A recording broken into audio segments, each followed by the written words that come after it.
चला तर मंडळी, आज आपण चिकन कबाब बनवूया। याच्यासाठी मी अर्धा किलो चिकनचा खिमा घेतलेला आहे।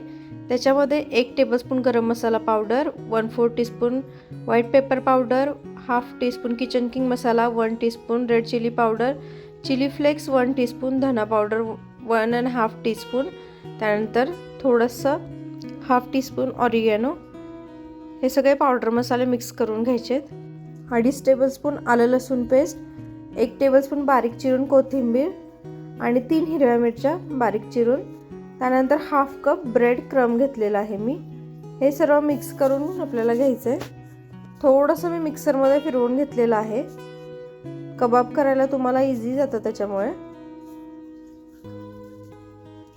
कांदा फक्त आत्ता नाही टाकलेला मी, बाकी सर्व मिक्स करून आपण थोडंसं मिक्सरमध्ये फिरवून घ्यायचं आहे। ह्याच्यामध्ये चवीनुसार मीठ घालायचं आहे आपल्याला। हे थोडंसं मिक्स करून मिक्सरला फिरवून घ्यायचं आहे आपल्याला हे। आणि याच्यामध्ये आपल्याला बारीक चिरलेला कांदा घालायचा आहे आणि याचे छोटे छोटे आपण कबाब बनवून घेणार आहे। हे असं मिक्स करून घ्यायचं आहे आपल्याला आधी। त्यानंतर याचे आपल्याला छोटे छोटे कबाब बनवून घ्यायचे। तुम्हाला साईज किती हवी आहे त्या हिशोबाने तुम्ही बनवू शकता। या अशा प्रकारे मी सगळे कबाब बनवून घेणार आहे।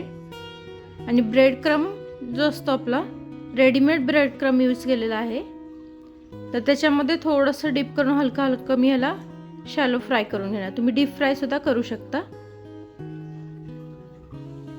हे बघा, हलके गोल्डन झाले की आपण त्याला पलटून घ्यायचं आहे आणि मीडियम गॅसवरती आपल्याला हे छान असे भाजून घ्यायचे आहेत आपल्याला। तुम्ही ही रेसिपी नक्की एकदा ट्राय करा।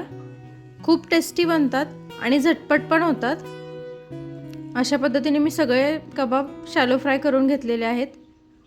तुम्हाला जर एअर फ्राय करायचं असेल तर तुम्ही एअर फ्राय सुद्धा करू शकता। थोडंसं तेल घालून मी हे शॅलो फ्राय असे करून घेतलेले आहेत। तर हे आपले चिकन कबाब तयार आहेत। Thank you for watching.